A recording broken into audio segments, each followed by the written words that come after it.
بسم اللہ الرحمن الرحیم۔ السلام علیکم ورحمۃ اللہ وبرکاتہ۔ میرا نام عادل شہیر۔ امید کرتا ہوں کہ آپ سب لوگ بالکل ٹھیک ٹھاک ہوں گے، خیر و فیت سے ہوں گے، زندگی پرسکون گزار رہے ہوں گے۔ ہزاروں سال نرگس اپنی بے نوری پہ روتی ہے، بڑی مشکل سے ہوتا ہے چمن میں دیدار پیدا۔ ایز اے مسلمان ہمارے اسلاف یا ہماری اسلامی تاریخ جو ہے وہ ایسے عظیم لیڈروں اور ایسے عظیم فاتحین یا ایسے عظیم عالم دین سے بھری پڑی ہے کہ جب ہم ان کا ذکر کرتے ہیں تو ہم اپنا سینہ چوڑا کر کے ان کا ذکر کرتے ہیں۔ آج ایسی ہی ایک شخصیت جن کی علمی وجاہت پوری دنیا نے دیکھی، آج ان کا ذکر کریں گے۔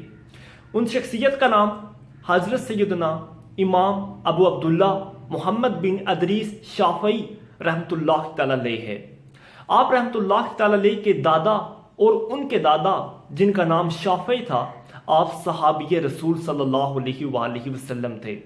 حضرت سیدنا امام شافعی رحمۃ اللہ تعالی علیہ کا جو نام شافعی ان کو ملا وہ اپنے دادا کی نسبت سے ہی ملا۔ حضرت سیدنا امام شافعی رحمۃ اللہ تعالی علیہ جس دن حضرت امام اعظم ابو حنیفہ کا وفات کا دن تھا، یعنی 150 ہجری میں آپ کا وفات امام اعظم ابو حنیفہ کا ہوا، اسی ہی دن حضرت سیدنا امام شافعی رحمۃ اللہ تعالی علیہ کا جو جنم ہے، یعنی آپ کی ولادت جو ہے وہ غزہ کے اندر جو فلسطین کا شہر ہے وہاں پر ہوئی۔ آپ رحمۃ اللہ تعالی علیہ بچپن میں ہی یتیم ہو گئے اور آپ کی پرورش آپ کی والدہ نے کی۔ آپ کے بچپن کے جو حالات تھے وہ بہت ہی ناگوار گزرے، یعنی مالی وسائل کے لحاظ سے آپ کے حالات بہت زیادہ کمزور تھے۔ آپ کی والدہ کے پاس اتنے پیسے بھی نہ ہوتے تھے کہ آپ کو نئی صفحات لے کر دے سکیں کہ جن پر آپ احادیث لکھا کرتے، اور نہ ہی آپ کے اس اساتذہ اکرام کو دینے کے لیے ان کے پاس اتنے زیادہ پیسے ہوتے تھے۔ لہذا تنگی مال کی وجہ سے آپ کو یا تو اپنے دوستوں سے ادھار مانگ کر اور یا ہڈیوں کے اوپر آپ احادیث لکھا کرتے تھے۔ آپ کو بچپن میں ہی دو شوق تھے۔ پہلا آپ کو علم سیکھنے کا شوق تھا، اور دوسرا آپ رحمۃ اللہ تعالی کو تیر اندازی کا شوق تھا۔ آپ تیر اندازی میں اس قدر ماہر تھے کہ آپ رحمۃ اللہ تعالی 10 کے 10 تیر ایک ہی نشانے پر ایک دوسرے کے اوپر اتنی مہارت سے آپ لگا سکتے تھے کہ جس کا کوئی بیان نہیں۔ آپ رحمۃ اللہ تعالی نے اپنے علمی وجاہت کے اندر حضرت سیدنا امام مالک رحمۃ اللہ تعالی، حضرت سیدنا امام مسلم رحمۃ اللہ تعالی سے آپ نے علم سیکھا، اور اسی طرح دوسرے اساتذہ اکرام سے بھی، اور آپ کے انڈر یعنی جو آپ کے شاگرد بنے ان میں سب سے زیادہ مقبول حضرت سیدنا امام احمد بن حنبل رحمۃ اللہ تعالی ہوئے۔ آپ رحمۃ اللہ تعالی کی علمی وجاہت کی بنا پر آپ کو یمن کا قاضی بھی مقرر کیا گیا۔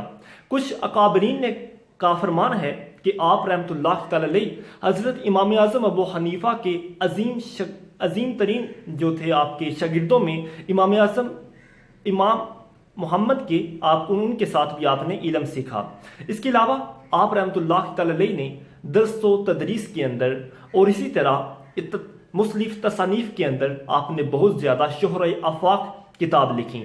آپ رحمۃ اللہ تعالی کی کچھ کتابوں کا نام کتاب الام، کتاب الرسالہ، کتاب الاختلاف احادیث اور دیگر اس طرح مشہور زمانہ کتابیں مختلف ہیں۔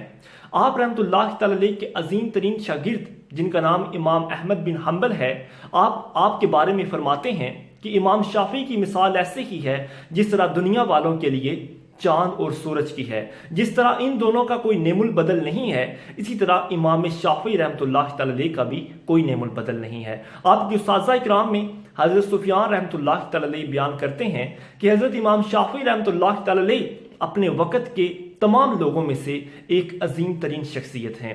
آپ رحمۃ اللہ تعالی اپنی اتنی تر مصروفیات ہونے کے باوجود بھی بہت زیادہ عبادات کیا کرتے تھے۔ آپ رحمۃ اللہ تعالی ہر روز ایک قرآن پاک مکمل کیا کرتے تھے۔ آپ رحمۃ اللہ تعالی رمضان کے اندر ہر رمضان کے اندر 60 قرآن پاک مکمل کیا کرتے تھے۔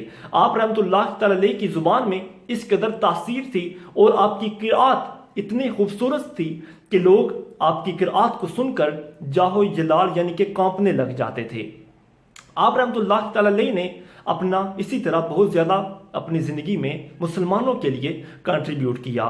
آپ رحمۃ اللہ تعالی نے جب اپنا بنیادی علم سیکھ لیا تو آپ نے عراق یعنی بغداد کے اندر آپ نے اپنے شافعی کا جو جہاں پر آپ نے بنیاد رکھی، جہاں پر امام شافعی نے یعنی کہ جو شافعی ہیں ان کی بنیاد رکھی، وہاں سے آپ نے علم سیکھنا شروع کیا۔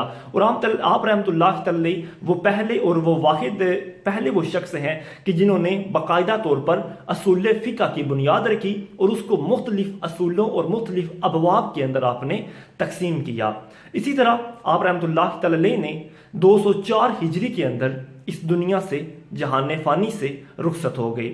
آپ رحمۃ اللہ تعالی صرف 55 سال تک زندہ رہے اور انہی 55 سالوں میں آپ نے ایسی زندگی جی کہ آج بھی آپ کی تصانیف کا ہم فائدہ اٹھا رہے ہیں۔ اور اسی طرح کہا جاتا ہے کہ ہزاروں سال نرگس اپنی بے نوری پہ روتی ہے، بڑی مشکل سے ہوتا ہے چمن میں دیدار پیدا۔ آپ رحمۃ اللہ تعالی کا جو مزار مبارک ہے وہ مصر کے اندر ہے۔ اللہ تعالیٰ کی آپ پر رحمت ہو اور آپ کے صدقے ہماری بے حساب مغفرت ہو۔ بہت شکریہ۔